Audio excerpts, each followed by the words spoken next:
नमस्कार, मी आकाश जाधव. IBPSचं कॅलेंडर शेवटी चेंज झालेलं आहे आणि त्याच्यानंतर आता आपण आपल्याला अभ्यास कसा करायचा बाकी सगळ्या गोष्टी आजच्या शॉर्ट व्हिडिओच्या माध्यमातून जे पाहायचं आहे. थोडासा आजचा व्हिडिओ हा जनरल असेल, पण बऱ्यापैकी स्टडी प्लॅनमधले चेंजेस आणि बाकी सगळ्या गोष्टी आपण जे ते अपकमिंग व्हिडिओमध्ये पाहणार आहोत.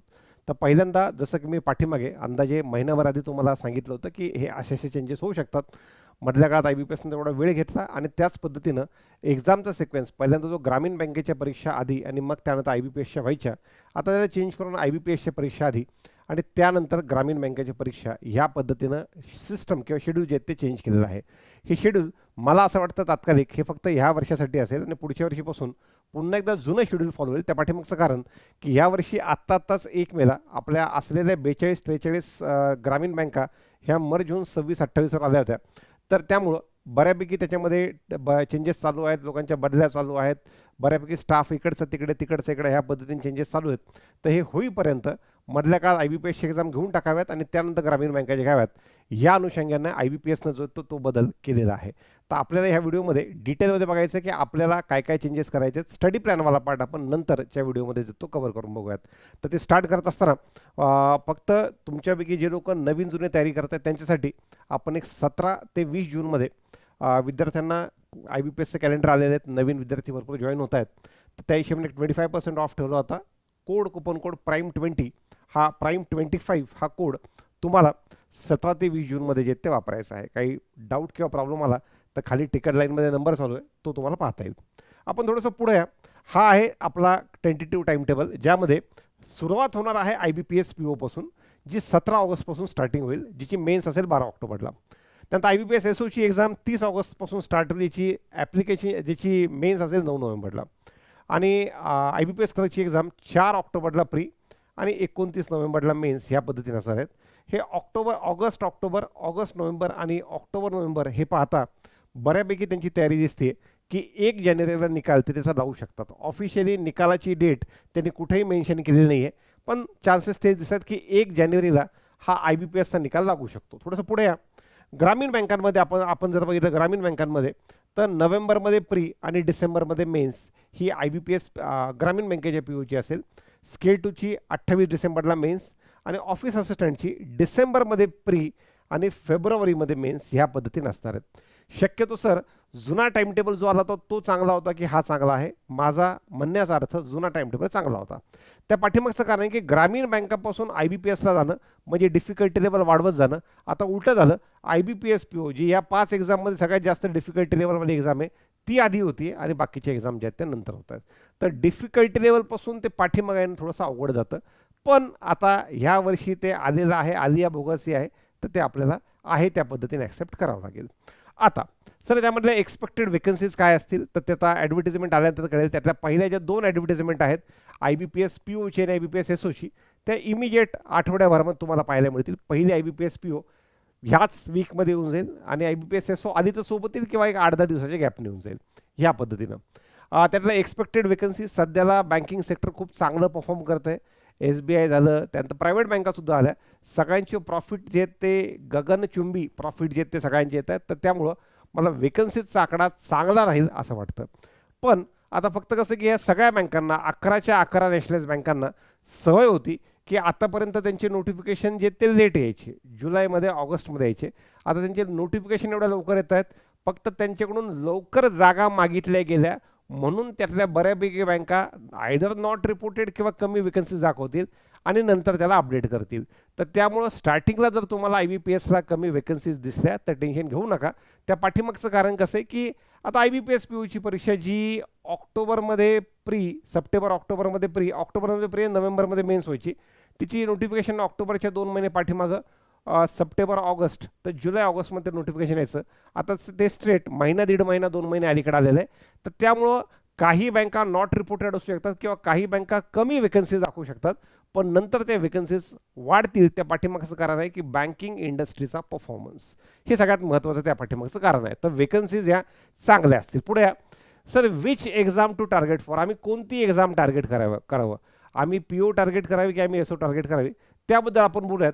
पण एकदमच तुम्ही लोक नवीन आहात, 2025चं ग्रॅज्युएशन झालेलं आहे, याच्या आधी तयारी केलेली नाही आहे, तर अशा विद्यार्थ्यांनी जे आहे ते एकदम POची एक्झाम लगेच टार्गेट करू नका. फॉर्म भरा, फॉर्म सगळे भरा, पण ज्यांच्या ऑनगोईंग बॅचेस आहेत, ज्यांचा अजून 60%, 70%, 80% सिलेबससुद्धा संपलेला नाही आहे, अशा मुलांनी जे ते पीओपेक्षा एसओपासून पुढच्या वेकन्सी टार्गेट करा. जर तुमचं ग्रॅज्युएशन एसओला क्वालिफाय होतं आहे तर एसओपासून करा, नाही तर क्लरिकलपासून करा. असे विद्यार्थी ज्यांचा सगळा सिलेबस कव्हर नाही आहे, 60-70% सिलेबस कव्हर झालेला आहे किंवा आत्ता बॅच स्टार्ट केली आहे, पीओची एक्झाम ही फक्त एक्सपिरियन्ससाठी द्यायची आहे. पण जे विद्यार्थी एसओला इलिजिबल आहेत, तर एसओला तुमचं प्री जे आहे, तर एसओचं प्री हे फक्त बऱ्यापैकी क्वालिफाईंग आहे, त्यामुळं कमी सिलेबस झाला असेल. एसओची एक्झाम मी तर म्हणेल जे 2025 पासआउट झालेले agriculture graduate, I T graduate, I T म्हणजे आय टी, कम्प्युटर, ENTC सगळेच आले त्यामध्ये, MCA वगैरे, त्यानंतर MBA HR, MBA marketing, LLB, सगळेजण 2025चे जरी ग्रॅज्युएट असतील आणि आज जरी तयारी केली असेल तरी पण तुम्ही IBPS एसओची एक्झाम टार्गेट करायची. म्हणजे पीओला मी सांगितलं कुणी करायची कुणी नाही करायची, पण एसओच्या केसमध्ये नवीन पोरांपासून जो आज तयारी करणार आहे त्याच्यापासून ते जुन्या सगळ्यांनी मिळून एसओ टार्गेट करू शकतात. त्या पाठीमागचं कारण की त्या एक्झाम बऱ्यापैकी माझ्या अंदाजाने जुगारी पद्धतीने चालतात. कारण की समजा वेकन्सीज काही असो, कोणत्याही पद्धतीनं असो, तुमचं सिलेक्शन हे मेन्स 80%ने इंटरव्ह्यूवर आहे आणि मेन्समध्ये तुमचं फक्त प्रोफेशनल नॉलेज आहे आणि प्रीमध्ये, त्यामुळं तुम्हाला कम्पॅरेटिव्हली पीओपेक्षा, करिकलपेक्षा, RRB पीओपेक्षा, RRB असिस्टंटपेक्षा तुमचा कट ऑफ कमी आणि कॉम्पिटिशन कमी असल्यामुळं तुम्ही लोकांनी जे ते नवीन जुने कोणी असतील सगळ्यांनी एसओ टार्गेट केली पाहिजे. थोडं पुढे या, IBPS clerk, RRB PO, RRB clerk ह्या परीक्षा चालू होतील बघा ऑक्टोबरपासून पुढे. तर जुन्या नवीन सगळ्या पोरांनी अपकमिंग एक्झाममध्ये जे आता तयारीला लागलेत, हे लोक ऑक्टोबरपर्यंत त्यांची बऱ्यापैकी तयारी होईल. तुम्हीच बघा ना, आता सध्या जून, जुलै, ऑगस्ट, सप्टेंबर आणि ऑक्टोबरमध्ये परीक्षा. तर जुने नवीन सगळेच मुलं IBPS क्लर्कपासून पुढच्या सगळ्या एक्झाम ज्या ते इझिली टार्गेट करू शकतात. एक्सपेक्टेड डेट ऑफ रिझल्ट आपण याबद्दल बोललो की सध्याचा पॅटर्न पाहता 1 जानेवारीला असं वाटतंय की IBPSच्या वेकन्सीज, IBPSचा निकाल लागू शकतो आणि 1 एप्रिलला ग्रामीण बँकेचा लागू शकतो. पॅटर्न पाहता साधारणतः त्याच हिशोबाने असेल असं वाटतं, किंवा एक 10% चान्सेस हे पण म्हणतात की सगळे निकाल 1 एप्रिलला, हे सुद्धा चान्सेस बनू शकतात. कारण की आता हे IBPSच्या सगळ्या लोकांचं पहिल्यापासून टार्गेट, पहिल्यापासून त्यांचे जे काही लर्निंग सेंटर जिथं ते ट्रेनिंग घेतात, ह्या लोकांना सवय पडलेली की 1 एप्रिलला निकाल लागून मे जूनपर्यंत ह्या ट्रेनिंग जे आहेत ते स्टार्ट करायचं. ते किती तयार आहेत त्या गोष्टीसाठी त्याबद्दल माहिती नाही आहे, पण बऱ्यापैकी 1 जानेवारी आणि 1 एप्रिल ह्या पद्धतीने पकडून तुम्ही तुमची जी प्रोसेस पुढे चालू शकतात. Sir, is this changes good, is this change good? मला तरी नाही आवडला, कारण की मला जुना पॅटर्न जो तो आवडला होता. त्याच्यामध्ये क्लरिकलची एक्झाम त्यांनी फेबपर्यंत पुढे पुश केली होती IBPS क्लर्कची, आणि एक्झाम जी ती ग्रामीण बँकेपासून ते नॅशनल बँकेपर्यंत सोप्यापासून अवघडपर्यंत जायची. पण ह्या वर्षी आलेलं आहे, आता जसं आलेलं आहे तसं आपल्याला ॲक्सेप्ट करावं लागेल. आणि change is only constant thing, ही एकमेव कॉन्स्टंट थिंग आहे. पुढे बघा, IBPS पीओ, जसं की मी आता सांगितलं, ज्यांनी जस्ट आता प्रिपरेशन स्टार्ट केले त्यांनी फक्त एक्सपिरियन्ससाठी फॉर्म भरायचं, एक्सपिरियन्ससाठी IBPS पीओ द्यायचे. आत्ता तयारी केलेल्या पोरांनी त्यांनी खरं टार्गेट जे जर इलिजिबल एसओला असतील तर एसओपासून पुढे, आणि एसओला नसतील तर IBPS क्लर्कपासून पुढच्या एक्झाम त्यांनी टार्गेट करायचे आहेत. तर त्यामुळं ही एक्झाम कोणी टार्गेट करायची तर must have already covered nearly all the syllabus, ज्यांनी जवळपास सगळा सिलेबस कव्हर केला अशांनी IBPS पीओ टार्गेट करायची. किंवा सर मला माहीत नाही मी केलं आहे का नाही, तुम्ही काय करायचं, IBPS पीओ प्रीच्या किंवा SBI पीओ प्रीच्या जी परीक्षा एक 10,000पेक्षा जास्त मुलांनी मॉक टेस्ट दिलेली आहे, अशा 2-3 मॉक टेस्ट देऊन बघा. जर त्यातला तुमचा सध्याचा स्कोअर 60% जास्त येतोय, IBPS पीओ प्री किंवा SBI पीओ प्री 10,000 मुलांनी दिलेली परीक्षा पाहिजे, तर त्यापैकी एक 3-4 टेस्टमध्ये कन्सिस्टंटली तुम्ही अबाव 60% घेत आहेत, ह्याचा अर्थ तुम्ही करायला हरकत नाही. किंवा असे जुने पोरं ज्यांनी must have cracked several pre exam, जुन्या काळामध्ये भरपूर प्री एक्झाम त्यांनी छोट्या मोठ्या क्रॅक केलेल्या आहेत, असे मुलंसुद्धा IBPS पीओची एक्झाम टार्गेट करू शकतात. हे सगळं चालू असताना ह्याच्यामध्ये वेकन्सीज हा खूप महत्त्वाचा मुद्दा आहे. एकदा वेकन्सीज आल्याच्या नंतर मला अजून व्यवस्थित सांगता येईल की कुणी टार्गेट करायचं आणि कुणी नाही. पण सुरुवातीला जे आहे सगळ्या बँकांनी वेकन्सीजचे आकडे दिले पाहिजेत, नॉट रिपोर्टेडवाल्या कमी पाहिजेत, कारण की त्यांना मुलांचा उत्साह जो आहे तो वाढत असतो. तर आपण आलेल्या वेकन्सीच्या नंतर अपकमिंग व्हिडिओमध्ये हा वाला पार्ट एकदम डिटेलमध्ये अजून पुढे डिस्कस करूयात. पुढे प्लॅन युअर प्रिपरेशन अकॉर्डिंगली. आता प्रॉब्लेम काय बघा, तुमच्या पोरांमध्ये इश्यू काय होतो, मी तुम्हाला 1 महिना आधी सांगितलं होतं. आता काही लोकांनी बाप रे IBPS पीओचा पॅटर्न असा असतो की 225 पैकी त्या ठिकाणी कुठेतरी 60-70 मार्क घेतले 80 मार्क घेतले की सिलेक्शन होतं.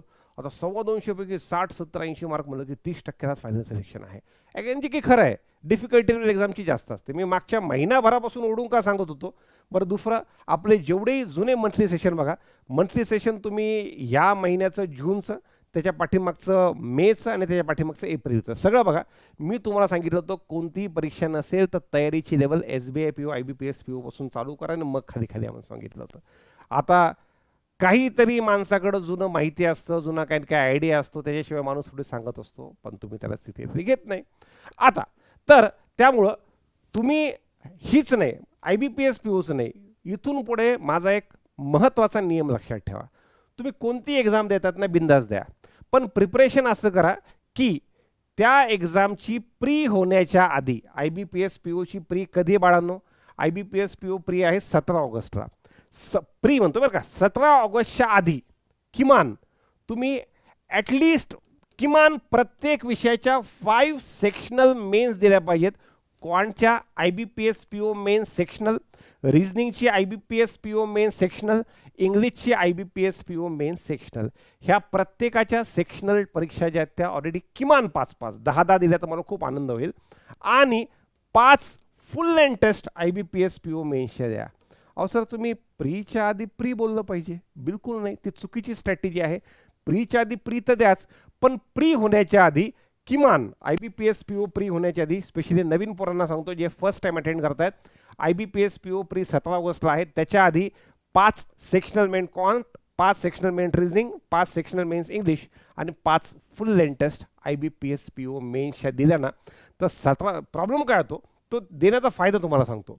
17 ऑगस्टला तुमची प्री झाली ना, 17, 23, 24 ऑगस्टला प्री संपली की त्याचा निकाल IBPS मुद्दामून शेवटपर्यंत घेऊन जातं आणि निकाल लागतं 12 ऑक्टोबरला मेन्स, निकाल लागतं सप्टेंबरच्या शेवटी आणि पुढे राहतात 10-15 दिवस हातामत राहतात आणि 15 दिवसामध्ये आपल्याला एकच विषय दिसतो, GA. दुसरं काही करतच नाही आपण. तर त्याच्यामुळं एकदा ही परीक्षा झाल्याच्या नंतर काही लोकांचे निकाल अचानक येतात. त्यांना 17, 23, 24 ऑगस्टला एक्झाम देतात, सहज आलं की त्यांना अचानक कळतं की माझा प्रीचा निकाल आला. जो सगळ्यात मोठा धक्का असतो त्याच्या स्वतःसाठीच. मग आता पुढे तयारी कशी करायची? पण जर का त्याच्या आधी त्यांनी हे 5 किमान म्हणतोय, कमीत कमी 5 फुल लेंथ, 5 सेक्शनल मेन्स दिले असतील ना तर त्याच्या अंगामध्ये 12 हत्तींचं बळ येतं. मी तर मेन्स देऊन पाहिलेले आहेत, आता तेवढं जास्त मला टेन्शन नाही. म्हणून इथून पुढे फक्त IBPS PO प्रीलाच नाही बरं का, IBPS PO प्रीलाच नाही, IBPS क्लर्क जरी असेल तर तुमची क्लर्क आहे 4 ऑक्टोबरला. 4 ऑक्टोबरला IBPS क्लर्क मेन्सच्या आधी, त्याही पोरांना सांगतोय जे मुलं ती एक्झाम टार्गेट करतील, 4 ऑक्टोबरच्या आधी ज्या दिवशी IBPS क्लर्क प्री आहे त्याच्या आधी 5 IBPS क्लर्क मेन्सच्या क्वांट, IBPS क्लर्क मेन्सच्या रिझनिंग, इंग्लिश आणि 5 फुल लेंथ टेस्ट प्री होण्याच्या आधी तुमच्या झालेल्या पाहिजेत. अशा हिशोबाने तुम्ही तुमचा जो टाइम टेबल मांडून ठेवा, तुम्हाला फायदा होईल. सेम ग्रामीण बँकांच्या PO बद्दल आणि ग्रामीण बँकांच्या असिस्टंटबद्दल सुद्धा लागू आहे. अजून पुढे या. बरं सर, मला ना प्रॉब्लेम काय, मला ना IBPS POच्या मेन्सची खूप भीती वाटते. खूप भीती वाटते मला. बापरे, काय पेपर असतो तो. अहो पण पेपर अवघड असेल तर कट ऑफ पण तर 30%ला जातो. तुम्ही काय टेन्शन घेतायत? आणि जर का तुम्हाला त्या मॉक टेस्टची भीती वाटली, सेक्शनल मेन्सची भीती वाटली, फुल लेंथची भीती वाटली, तर तुम्ही अशा वेळेला मेमरी बेस्ड पेपरपासून चालू करा, कारण की ते कम्पॅरेटिव्हली इझी असतात. मग मेमरी बेस्ड तुम्ही 2024 IBPS PO मेन्स, 23, 22, 21 हे सेक्शन एकदा सोडवलं की हे सोडून पण तिकडे येऊ शकता. तर पहिल्यांदा मेमरी बेस करून तुम्ही तिकडे येऊ शकता, त्याचा सुद्धा तुम्हाला फायदा होईल, कॉन्फिडन्स तुमचा वेगळा होऊन जाईल. पुढे या. Sir, exam pattern IBPS PO मेन्सचा तुम्हाला काय वाटतो? मागच्या वर्षी IBPS PO मेन्स झाली तशी होईल का SBI PO मेन्समध्ये पॅटर्न चेंज होऊन 60 आणि इंग्लिश 20 अशा पद्धतीने आला तसा होईल? तर आता कसं होतं की IBPSच्या सगळ्या एक्झाम SBIला फॉलो करतात, पण जसंच तसं फॉलो करत नाहीत. जसं SBIने सेक्शनल कट ऑफ ठेवला नाही, पण IBPSने ठेवला आहे. तर आता ह्याच्यासाठी आपल्याला नोटिफिकेशनची वाट बघावं लागेल की IBPS PO मेन्स आणि IBPS PO प्री ही जुन्या जसं IBPSच्या एक्झाम चालायच्या तसंच चालतील का SBIनं जो चेंज केलेला आहे प्री आणि मेन्समध्ये तसं काही चेंज होईल? त्याच्यासाठी आपल्याला 2-3 दिवस 4 दिवस वाट बघावं लागेल, जेव्हापर्यंत IBPS PO मेन्सचा टाइम टेबल येत नाही, IBPS POचं नोटिफिकेशन येत नाही. पुढे या. बिनकामाचा जनरल अवेअरनेसचा ॲडेड बोभाटा करायचा नाही. 4 तास, 5 तास, 6 तास, 7 तास काय करतोय मेन्ससाठी? GA. तर माझं म्हणणं आहे एक्झाम असो किंवा नसो, मागच्या 3 महिन्यात एक्झाम नव्हती, जर तुम्ही जीएला रोजचा तासभर वेळ दिला नसाल तर हा वेडेपणा तुम्ही नक्की कराल. रोजचा तासभर वेळ देणे आणि एक्झाम आले की त्याला 1.5 तास 2 तास एकदम एक्झामच्या तोंडावर आले इकडच्या 8 दिवस आधी 2.5 3 तासापर्यंत नेलं, ती ही जीएची उत्तम तयारीची पद्धत आहे. एक्झाम नसताना पण आणि एक्झाम असताना पण. पण आपण एक्झाम नसताना मागचे 3 महिने ढुंकूनही पाहत नाही, अचानक एक्झाम आली की मग 4 तास देतो. तर जुने मुलं जे म्हणतात ना की सर ते माझं माझ्या सगळ्यांनी निघतात पण मेन्समध्ये माझा स्कोर होत नाही, हे असेच असतात. हे असेच पोर असतात जे जनरल अवेअरनेसचा प्रिपरेशनचा टाईम, तो मुद्दा थोडासा कटतोय वाटतं खाली, तर जनरल अवेअरनेसचा प्रिपरेशन टाईम इतका जास्त ठेवतात मेन्सच्या नंतर की हे अलीकडे जे मी वरती सांगितलं तुम्हाला की 5 सेक्शनल मेन्स हे देतच नाही, फक्त शेवटी मेन्सच्या वेळेला ते करतात, अलीकडे केलेलं नसतं. अशा पोरांचे फक्त इंटरव्ह्यूमध्ये सिलेक्शन झाल्यानंतर सांगायला सोपं जातं की माझे 50 मेन्स दिले आहेत, मी 100 इंटरव्ह्यू दिलेले आहेत आणि 1760 मी प्री दिलेले आहेत, हे सांगायला सोपं जातं. अशा चुका तुम्हाला टाळायच्या असतील तर ह्या पद्धतीने जा की जनरल अवेअरनेस एक्झाम नसेल तर 1-1 तासभर वेळ, अर्धा तास 1 तास वेळ द्यायचा. एक्झाम जवळ आली की हळूच 1.5 तास 2 तास 2.5 तासापर्यंत वेळ द्यायचं. ही एकदम योग्य स्ट्रॅटेजी आहे. थोडं पुढं आणि एक्सपेक्टेड नोटिफिकेशन, ज्याबद्दल आपण आता डिस्कस केलं की आठवड्याभरात हे नोटिफिकेशन एक्सपेक्टेड आहे. IBPS PO पाहिल्यानंतर आपण IBPS SOवर येऊ.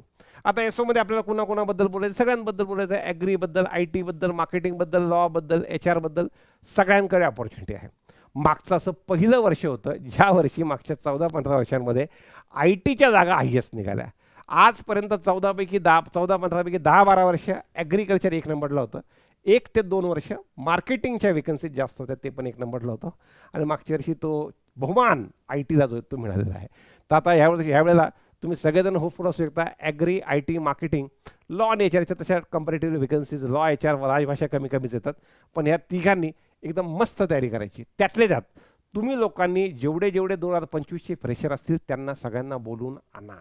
ॲग्रीवाल्यांनी ॲग्रीला, ITवाल्यांनी ITला, मार्केटिंगवाल्यांनी मार्केटिंगला, आणि लवकर तुमच्या एक्झामची जिथे तयारी स्टार्ट करा. तर 2025 fresher can directly target IBPS SO.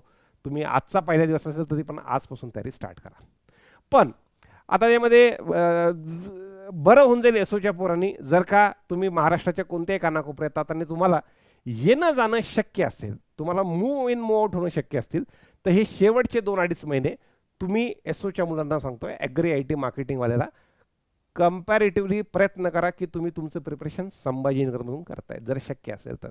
एकदम मुलगी आहे, घरची मुलं लोक म्हणतात की नाही जाऊ द्यायचं कुठं, तर ती गोष्ट वेगळी आहे.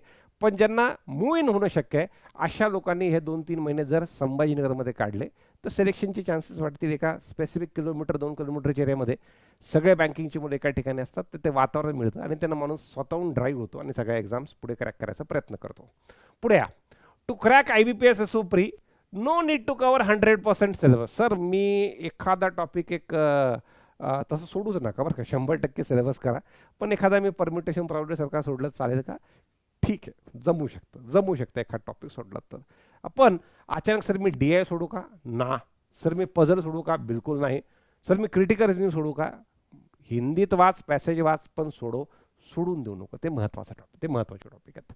आणि त्यातल्यात अजून एक कसं आहे की आता मागच्या वेळेला जर झालं होतं बघा, मागच्या वेळेला मी SOच्या पोरांना आठवण करून देतो, ॲग्रीवाले जागा काढताना काढल्या तेवढ्या 200, 300, 400 जागा काढल्यात आणि नंतर जागा वाढवल्या. त्या 300 पोरांच्या हिशेबानं 3-1000 लोकांनी त्यांनी मेन्सला घेतला असेल आणि ते 300 मुलांना इंटू 10 करून 3000 लोकांना इंटरव्ह्यू घेईपर्यंत जागा झाल्या 300च्या 900. आता 900 मुलं इंटरव्ह्यूसाठी देतात, 900 मुलं जे ते मेन्स देतील 3000 जागांसाठी. हे ज्या मुलांना ॲग्री येत नव्हतं सगळेचे सगळे लॉटरी लागून गेले, पुढच्या टप्प्यात इंटरव्ह्यूपर्यंत पोहोचले आणि बऱ्यापैकी मुलं पास पण झाले.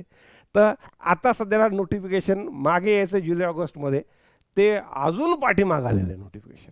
आता अजून पाठीमागं नोटिफिकेशन आल्यामुळं सुरुवातीला वेकन्सीचा आकडा कमी आणि नंतर तो वाढतो. आता अशा वेळेमध्ये फायदा होतो ज्यांचं ॲप्टिट्यूड चांगला आहे त्यांचा.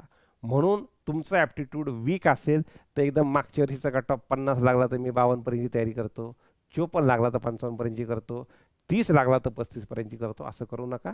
तयारी ही चांगली करून ठेवा, कारण की सुरुवातीला वेकन्सीज कमी आल्या तर मागच्या वर्षीच्या सीख जी तुम्हाला मिळाली अचानक वेकन्सीज नंतर वाढतात. ठीक. तर त्यामुळं तो एक पार्ट झाला. त्यानंतर cut off will be heavily depend on initially prescribed vacancies in the notification. Cut off कशावर डिपेंड असेल? सुरुवातीला किती वेकन्सीज निघतात त्यावर रिझन काय. आता वेकन्सीज काढल्याच्या नंतर मी तुम्हाला थोडंसं पाठीमागे घेऊन जातो. आता वेकन्सीज काढल्यानंतर 30 ऑगस्टला म्हणजे सप्टेंबरमध्ये प्री नोव्हेंबरमध्ये मेन्स आहे. बँका रिकमेंड 2 महिन्यात अचानक वेकन्सीज वाढवून द्यायला देतील. ते शेवटी ते म्हणतील 1 जानेवारी निकाल ना, आम्ही देऊ डिसेंबरमध्ये. समजा बँकांनी जानेवारीमध्ये निकाल, फॉर एक्झाम्पल म्हणतो मी, जानेवारीत माझं म्हणणं नाही निकाल आहे. काही काही लोक सध्या व्हिडिओ एकीकडे मी मराठीत बोलतोय आणि त्याला हिंदीमध्ये कन्वर्ट करतायत आणि त्याच्यामध्ये मराठीत एक म्हण आहे धचा मा करणे. मी बोलतो एक आणि ते हिंदीमध्ये व्हर्जन वेगळं सांगतं की इस वाले व्हिडिओ में आकाश सरने ये कहा. तर मी 1 जानेवारीला समजा निकाल लागला तर ते डिसेंबरमध्ये जागा वाढवतील. आणि समजा जर एका 1 एप्रिल निकाल लागला तर मग बँका पण म्हणतील जाऊ दे बाकी काय आपल्याला काम आहे का नाही, आपण वाढवू मार्चमध्ये. तर अशा वेळेला तुम्हाला तुमचं प्री खूप चांगलं करून ठेवणं आहे. Agri I T marketing law सगळ्यांनाच. थोडंसं पुढे या. एक्सपेक्टेड वेकन्सीज तेच मी सांगितलं, सुरुवातीला कमी नंतर त्या वेकन्सीज जे त्या वाढतील. आणि इंग्लिशचा कट ऑफ पुन्हा तिकडं जे ॲग्रिकल्चरला मला सांगायचं होतं, हे इकडं जे मला जे जी एला सांगायचं होतं IBPS POला, या लोकांना ॲग्रिकल्चरच्या पोरांना सांगतोय की बिनकामाच्या इंग्लिशचा कट ऑफचा घोळ मनात ठेवू नका. मागच्या वेळेस तुमचे काही इंग्लिशचे कट ऑफ राहिले नाही, तुमचे सगळ्यांचे टोटल मार्कमध्ये तुम्ही अडकले होते. आणि टोटल मार्कमध्ये अडकताना तुमच्या एकूण मार्कांपैकी एकूण जो तुमचा आहे 50-50-25 पैकी तिथं अर्ध्या मार्काचं इंग्लिश कव्हर झालं नव्हतं. सुरुवातीला वेकन्सीज कमी आल्या तर अशा वेळेला ओव्हरऑल कट ऑफ वर जातो. त्याचा बागुलबुवा करू नका. आपल्याकडे त्यातल्या त्यात इंग्लिशच्या सरांकडे, खेती सरांकडे चांगलं तुम्हाला कोचिंगही मिळेल आणि दुसरं म्हणजे गायडन्ससुद्धा जागेवर मिळेल. तर इथं संभाजीनगरला असेल तर तुम्हाला तिथे प्रत्यक्ष भेटून त्याची बद्दलची भीती काढता येईल. ओव्हर कॉल बाकी सगळ्या गोष्टी शक्य आहेत. त्यांच्या इंग्लिशचा जो आहे तुमची इंग्लिश एक्सप्रेस झाली किंवा अजून कोणत्या बॅच झाली त्याच्यासुद्धा तुम्हाला बेनिफिट घेता येईल. फक्त मनामध्ये त्याचा फुगा करून ठेवू नका की इंग्लिशचा कट ऑफ इंग्लिश. हळूहळू जशा बॅचेस पुढे चाललेल्या आहेत, मराठी मिडियमचं प्रमाण कमी होऊन हळूहळू सेमी इन इंग्लिश मिडियमची मुलं हे बॅचेसमध्ये जास्त होत आहेत सध्याला. मी आजच माझं लेक्चर झालं यूट्यूबला, तर त्या लेक्चरमध्ये पोरांना विचारलं तुम्हीच बघा त्याच्यामध्ये कमेंटमध्ये, तर मराठी मिडियमचे कमी सेमी इन इंग्लिश मुलं वाढत आहेत. त्याच्यामुळे इंग्लिशचा बागुलबुवा, इंग्लिशची भीती सध्याला कमी झालेली आहे. आणि तिथून पुढे आपण बघितलं जे IBPS क्लर्क किंवा RRB किंवा असिस्टंट वर्क करतात तर ते सध्याला ज्यांच्या ऑनगोईंग बॅचेस चालू आहेत अशा लोकांनी बिलकुल ह्या परीक्षा ज्या त्या टार्गेट केल्या पाहिजेत. बाकी ज्यांच्या बॅचेस संपले आहेत त्यांनी IBPS PO संपल्याच्यानंतर हळूहळू या परीक्षांवर येता येईल. त्यानंतर हिंदी आणि कम्प्युटर थोडंसं लेटच चालू करा, जे तुम्हाला RRB PO असिस्टंटला जे ते लागणार आहे. डिफिकल्टी लेवलचा फ्लो परीक्षांमध्ये डिफिकल्टपासून इझी, म्हणजे पहिल्यांदा IBPS कडून मग ग्रामीण बँकांच्या एक्झामकडं, तर डिफिकल्टपासून इझी ह्या पद्धतीने आहेत. फक्त व्हिडिओची लेंथ खूप जास्त वाढू नये म्हणून मी जो स्टडी प्लॅनचा आपला पार्ट आहे तो स्टडी प्लॅनचा पार्ट शेवटी अर्थात अजून एका व्हिडिओच्या माध्यमातून तुम्हाला कव्हर करेल. पण हे एवढे चेंजेस तुम्हाला करायचे. स्टडी प्लॅन आपण बऱ्यापैकी डिस्कस केलेला आहे. तुम्ही तुमचा जसा बनवलेला आहे त्याच्यामध्ये हा वाला पार्ट ॲड करून घ्या की कोणत्याही एक्झामची प्री होण्याच्या आधी त्या परीक्षेचे मी किमान 5 सेक्शनल मेन्स प्रत्येक सेक्शनचे आणि 5 फुल लेंथ टेस्ट आपल्या एवढ्या कंप्लीट झाल्या पाहिजेत. हे सूत्र आकाश सरांनी सांगितलेलं आहे आणि हे सूत्र तुम्हाला 101% ह्या कंप्लीट सीझनमध्ये जे ते कामाला येणार आहे. तर मला असं वाटतं एवढीच महत्त्वाची माहिती ह्या व्हिडिओच्या माध्यमातून मला तुमच्यापर्यंत पोहोचवायची होती. तुमच्यापैकी जेही विद्यार्थी संकल्पच्या आपल्या संकल्प 247 ॲपवर कुठलाही ऑनलाईन कोर्स घेऊ इच्छित आहेत तर त्यांच्यापर्यंतही आपल्या प्राईम 25 कुपन कोडची आणि 17 ते 20 जूनच्या ह्या कोडची माहिती त्यांच्यापर्यंत पोहोचवा आणि व्यवस्थित धडल्लेसे तुमचं प्रिपरेशन आणि बाकी सगळ्या गोष्टी जे आहेत ते सुरू ठेवा. हीच माहिती या व्हिडिओच्या माध्यमातून मला तुमच्यापर्यंत पोहोचवायची होती. धन्यवाद.